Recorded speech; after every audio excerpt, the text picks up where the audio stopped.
morning. It is a brand new day and we are just on the outside of Wales. So first port of call with any adventure is a good breakfast. So we're going to do that now and we'll see you in a bit. So we've inhaled our breakfast. I had a really tasty French toast with Herefordshire apples on top with cinnamon. Oh my god, it was so tasty. So what did you have, Tiggles? Oh, my breakfast was delicious. It was a full English. It was mushrooms, tomato, locally sourced bacon, 2 chipolata sausages, black pudding and a fried egg. I kind of looked at it, I was thinking, because I normally go for full English, and I thought... You do. You missed out. I missed out, but hey ho. Oh, I tried her breakfast. It was delicious. Really good. So good. Anyway, we're going to head off and do some exploring, so see you guys in a bit. So after that delicious breakfast, we drove along some of the most narrow roads I'd seen in a long time and arrived at the Doward woods.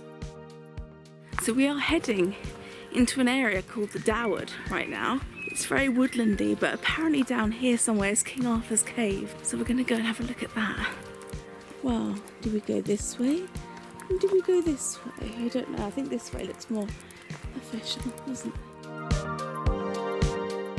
it? It feels so, I don't know, rural. I know we're in the woods, but it actually feels like we're in the woods.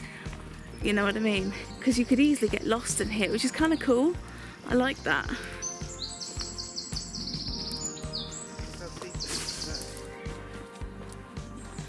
Oh my god, I don't want to fall down there.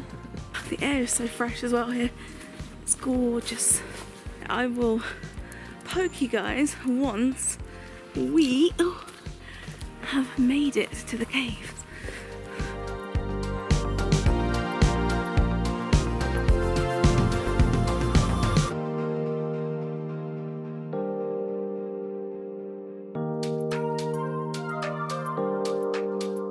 Success, we found the caves. Looks like people have been camping here.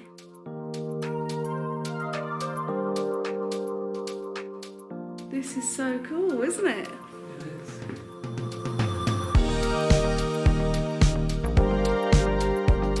It's very narrow here. I think I haven't done enough Wave Watchers. Look at that. Oh, it's very snug. Oh, the rocks are icy cold. That looks like there's something glistening on them. Is it limestone or something?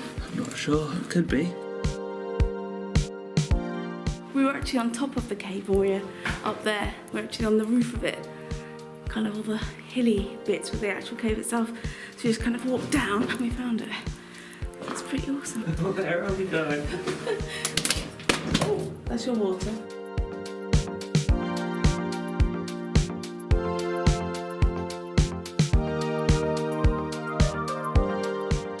So we've left the caves, we're heading to a bridge. Hopefully we can make it through the forest.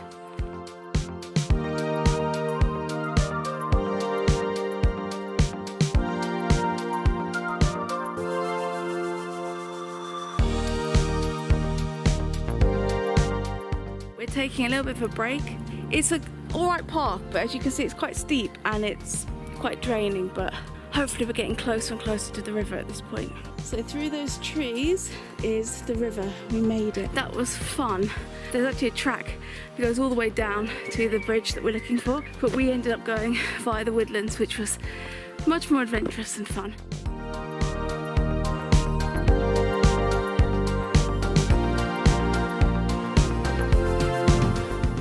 We carried on walking and stumbled on this amazing campsite with these mountainous views. Definitely somewhere I'd love to stop and camp in the future. So the bridge is literally just next to this campsite. It's part of the campsite, I think. It's called Bibbin's Bridge, I think. This campsite is so beautiful. It's a perfect location. Me and Tick are definitely going to have to stop here. It's right in the valley and it's gorgeous. The smells. It's a smell I've never smelled in my life. It's kind of a sweet smell. I can't put my finger on it, but it's absolutely lush.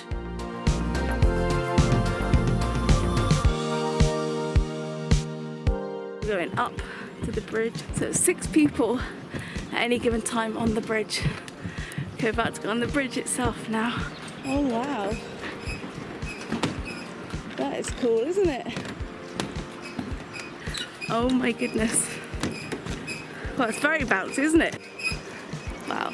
You right there, Tiggs? big man up here, it's so high. It looks so dramatic.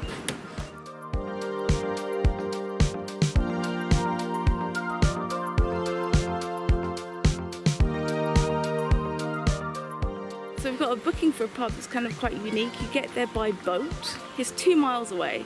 So we're thinking we should go walk to it and take that boat. What do you think? Why not? Sounds like a challenge. Let's do it.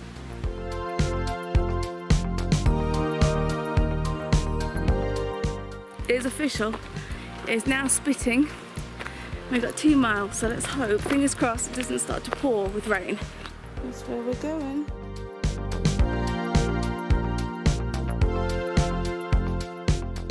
This area is the perfect place for people that love nature. It's perfect for kayaking, and it's just a lovely, lovely spot really. Can't beat it.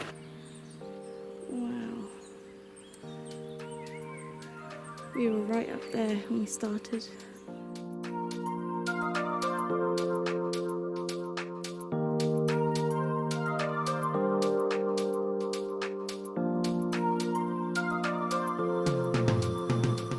So we made our way further along the river and through the Wye Valley. There's a small area with a few pubs scattered around and places that you can launch your kayak from, but we were heading further along to a much more secluded pub.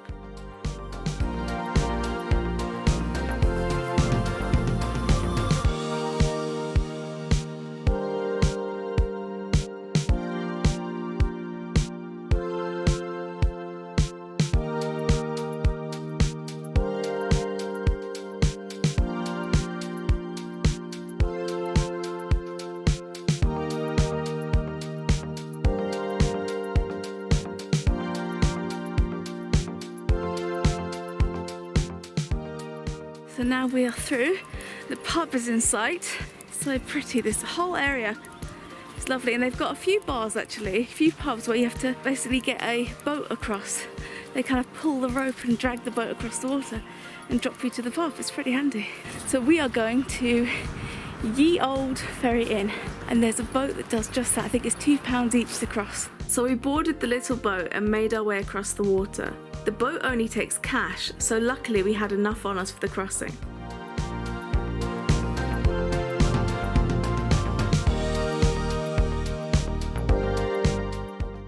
Okay, so we're going into this. We're in this pub now. It's really nice and cosy. I'm gonna go and have some food. The pub is located in Ross-on-Wye and is a lovely country pub with lots of outdoor seating as well as indoor seating, with great views of the river. We had heard good things about this place, so we were keen to try their food. So Tig had the open beef brisket sandwich. The meat was really soft and tender with a sweet smoked barbecue flavour that worked really well with the combination of the cheese and the mayonnaise. It was a really delicious sandwich.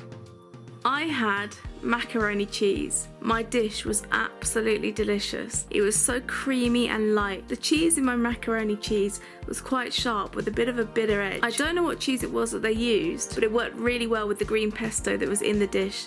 So for dessert, I had strawberry pancakes and Tig had a sticky toffee pudding. Both were really delicious. We were now officially stuffed full of food, but with all that eating, we'd completely forgotten we had to walk all the way back to the car, which was a few miles uphill, taking in some amazing views as we went. And by the time we got up there, we were absolutely exhausted. So after all that walking, we decided we'd go for a drive instead. So we travelled an hour and a half away through the countryside to Clun Castle, which is an 11th century Welsh border castle located in Shropshire and surrounded by lush green fields. They were often known as marcher castles, and their main purpose was to act as a barrier between territories. These castles, which often varied in size, were given to favoured subjects of William the Conqueror, and they often occupied these as if they were kings themselves. The Welsh borderlands are still known as the Marchers. Just taking a trip to Clun Castle. I haven't got a huge amount of time to explore it properly, and I'm hoping to fly my drone around here and see it from the sky.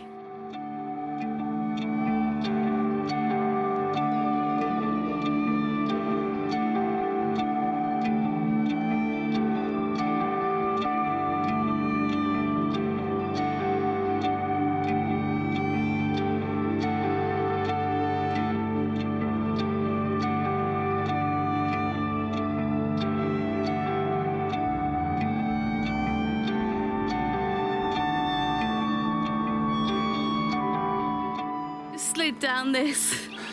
So, I've got a muddy bottom. So Kate, turn around then.